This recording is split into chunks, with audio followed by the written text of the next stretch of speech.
మరి అదేవిధంగా కూడా ఇప్పుడు కూడా మరి జగన్మోహన్ రెడ్డి గారిని కూడా అదేవిధంగా కూడా టార్గెట్ చేస్తూ ఆ జగన్మోహన్ రెడ్డి గారిని ఒక విలన్ పాత్రగా చూపించి ఆయన చేసినటువంటి కొన్ని సంక్షేమ పథకాలు కొన్ని వాటి ద్వారా జరిగినటువంటి కొన్ని నష్టాలు ఏదైతే ఉంటాయో అవన్నీ కూడా, ఎందుకంటే వాళ్ళు కేవలం కూడా కొన్ని వర్గాల వారికి మనీ ట్రాన్స్ఫర్ చేయడం ద్వారా చేశారు కాబట్టి దాని ద్వారా కూడా ఈ యొక్క వాలంటీర్ సిస్టమ్ అని పెట్టడం వల్ల ఈ వాలంటీర్ అనేటువంటి వాళ్ళు డైరెక్ట్గా కొంతమంది వ్యక్తుల ఇళ్లకు వెళ్ళడం ద్వారా కొంతమంది వ్యక్తుల వ్యక్తిగత జీవితాలని వాలంటీర్లు తెలుసుకోవటం, దానివల్ల ఏర్పడినటువంటి సమస్యలు, దానివల్ల కొంతమంది ఆడవారు ఫేస్ చేసిన సమస్యలు, ఇటువంటివన్నీ కూడా వాలంటీర్ వ్యవస్థలో ఉన్నటువంటి లోపాలు ఏదైతే ఉన్నాయో అవన్నీ కూడా బహిర్గతం కూడా చేస్తూ వీళ్ళు కూడా జగన్మోహన్ రెడ్డి గారిని విలన్ పాత్రగా కూడా చూపిస్తూ ఈ యొక్క అధపాతాళానికి తొక్కుతా అనేటువంటి పేరుతో పవన్ కళ్యాణ్ గారితో ఒక సినిమా తీయడానికి కూడా ప్లానింగ్ జరుగుతుంది. దీనికి సురేందర్ రెడ్డి గారు దర్శకత్వం వహిస్తున్నారు.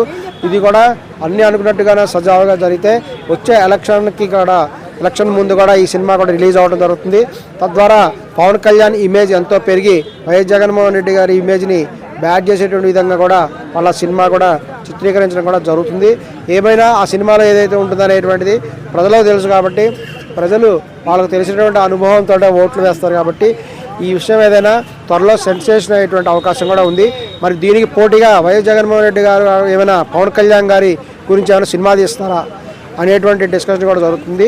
మరి పోటీగా ఒకరు సినిమా తీసినప్పుడు పోటీగా మరొకరు వ్యతిరేక సినిమా తీస్తారు కాబట్టి మరి పవన్ కళ్యాణ్ గారి జీవిత చరిత్ర మీద వైఎస్ జగన్మోహన్ రెడ్డి గారు కూడా ఏమైనా సినిమా తీస్తారా అనేటువంటిది కూడా వేచి చూడాలి. ఏమైనా అధపాతాళానికి తొక్కేస్తా అనే పేరుతో ఈ యొక్క పవన్ కళ్యాణ్ గారు తన డైలాగ్నే సినిమా టైటిల్గా కూడా పెట్టి వైఎస్ జగన్మోహన్ రెడ్డి గారి మీద ఈ యొక్క సినిమాని కూడా తీయడం జరుగుతుంది.